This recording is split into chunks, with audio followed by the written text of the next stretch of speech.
The state of education in the United States is on everyone's radar screen.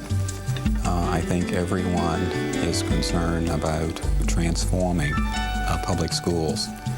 And I think that service learning has the potential to push school improvement and school reform. Service learning is a kind of instruction in which the learning has a larger purpose, and the larger purpose for the learning is to fulfill a need in the community, in the school community, in the neighborhood, in the larger city community, that directly grows out of learning that is happening in the classroom. I think when you see it in action, it's all something that we know. We know that people learn best when they do things. I think we also know that people learn a lot from being with other people and interacting with other people and being put in a real life situation. We knew that what we were doing, the traditional way of educating young people, really was not the answer. And we decided that our students were worth the effort, the time, the energy, the commitment to do something different. I saw my daughter becoming so interested in her school. And I think that occurred with everybody who participated in that project. You know, I had wondered early on, when I used to read about service learning a little, if the kids were going to learn more and be more benefited by being out of the classroom and in the community, or whether this was just sort of a field day, wouldn't they maybe be better off staying in the classroom and learning more there than being out in the community? But that's not the way the programs have worked out that have been assessed so far. It's been just the opposite. The kids have come back with a greater interest in what's going on in the classroom, and that's very beneficial. Once you get their interest and the parents' interest in this and the community interest, and they feel that they're part of that, it's a tremendous motivator for the kids. The teachers have seen the benefits of it, the local schools have seen the benefits, and the communities have seen the benefits. And that's basically been the experience in service learning so far.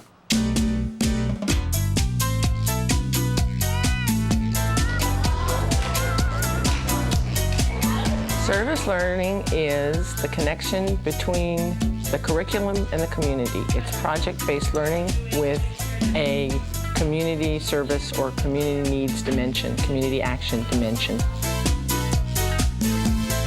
This particular project is a really interesting one because it combines the study of history and English and some math and art, so it's really a multidisciplinary project. The students decided to honor and recognize those people who had helped build the Mission neighborhood. So in order to do that, they had to identify who those people were, they had to interview them, they had to write stories about those people's lives, and then they decided to create a mural that honored those heroes, everyday heroes of their neighborhood.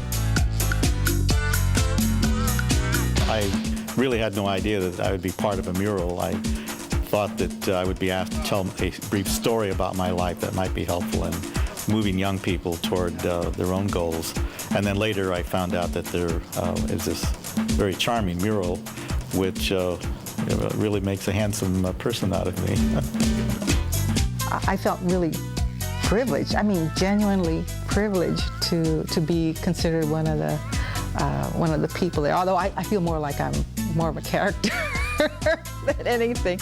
And then when I saw the picture that they painted on the outside, I was so stunned that it was so, the exuberance in it, the kind of freshness, just open-faced belief in the mission and the community, and I think that's why it makes it real special.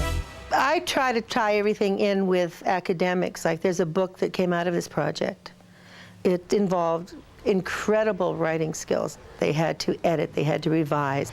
They had to first learn interviewing skills. They had to have all kinds of public speaking skills. They had, oratory, they had to read, they had to research. There's so much involvement. And when kids are involved, they do more. They just perform better. This project is like about the mission heroes and how they help the mission. But most of these people haven't been recognized, and this mural is to recognize them. 2 children took leads, Joyce Ledesma and Javier Rodriguez. They just devoted, they became total artists. And Joyce had been a really hard child. She was a handful, and she's now just a straight A student.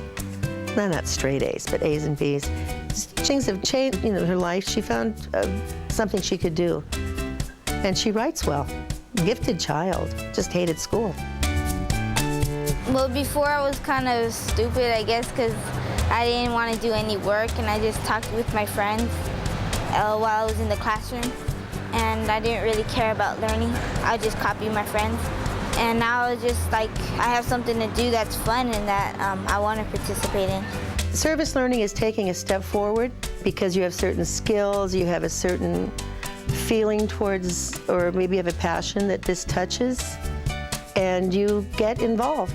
Yeah, I'm really proud of it, I guess, because I haven't really done anything like it before.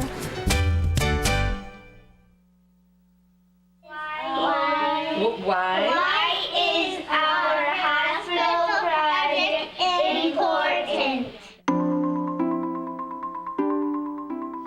The way we define service learning is that service learning is a method of teaching and a way of learning. So we look for an identified need that's really authentic, that kids can agree on. We design a service around it, and then we find ways to tie it to the curriculum, because the business of schools is really about delivering curriculum. Also, you need to have projects that involve students in cooperative effort, where they are working together as a team, preparing them for later in life. Now, in this particular case, it's a kindergarten project, but you're never too young to participate in the team approach, focusing on what are they going to get out of it from the curriculum standpoint, the involvement of students in their community. Together, they can do this kind of a project. It started out in my mind to be a much smaller project than what it ended up. But things have a way of snowballing, and you mean to do one thing and it turns into a lot of other things. And but I saw how the kids just loved it and everything about it, and it meant a lot to them, and so I really enjoyed doing it more than I really had thought at the beginning. I received a call from a kindergarten teacher, Roberta Sullivan, asking if there were any special things that I could think we needed for children in the emergency department. She was working with her class and wanted to do something special for kids that are sick. And so Roberta and I did begin talking about it and created what you have here. The story that she told me is that she talked with kids about how did they feel about the hospital, and they shared stories about how scary it is, and when you're sick, how you are afraid of the doctors, you're afraid of the nurses, you're afraid of the place that you go, so that they started coming up with what are the things that would make you less afraid. Our project went from November to June. We finished up in June, so it was really a year long. And of course it took a lot of effort and energy on our parts, but there's so much more to be gained from that, and it excites you. It, keeps you invigorated, seeing what happens with the kids and how excited they are about it, and you know that they're getting a lot from it. One of the most delightful days of my career, I have to say, is the day that that entire class came and hung these pictures on the wall. Here were these proud children that really knew they were making a difference.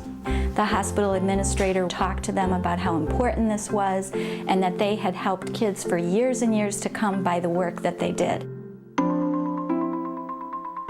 It is kids in action working with the real world, and it tends to look messy, but the academics that can be involved in it are really, really strong and valid. And much of the learning takes place in reflection, and that's something that we're still learning about, the value of reflection, not only in the classroom, but for teachers and for students, pre-reflection, post-reflection. What did you do? What did you hear? What did you smell? What did you feel? What did you learn? And as far as fitting into the curriculum, I've always felt if I were going to do math one day, I do a math lesson that has to do with this project, measuring the room and then collecting the money and sorting it out and finding how much we spent and how much left we had to spend. And the art, we did tons of artwork. You're doing writing, say instead of about what's their favorite food or what are the fall leaves doing outside, we would do it about this project. So I think you can work everything in and not be leaving anything out. I never feel compromised in that way. I feel that you can do everything. In fact, I remember Kathy, the other teacher in the room, and I, laughing last year, said the only thing we didn't do was music, and we can sing on the bus on the way to the hospital. So we feel that we have covered everything, but given them more than that, because it's not just isolated material. It relates to real life problems, something a community really needed, and it was great to be able to do something about it. The payoff comes in that these students are the young adults of this community. I anticipate them being the active parents and community leaders of our city in the future. I guess the best story would be an elderly patient that I do remember being in this room, who was in pain, who we were having trouble controlling her pain. And she looked up, and suddenly the expression on her face changed. And I started to tell her the story of the 5-year-old children that put this room together and why they did it. And she smiled and said, "They did it for me too."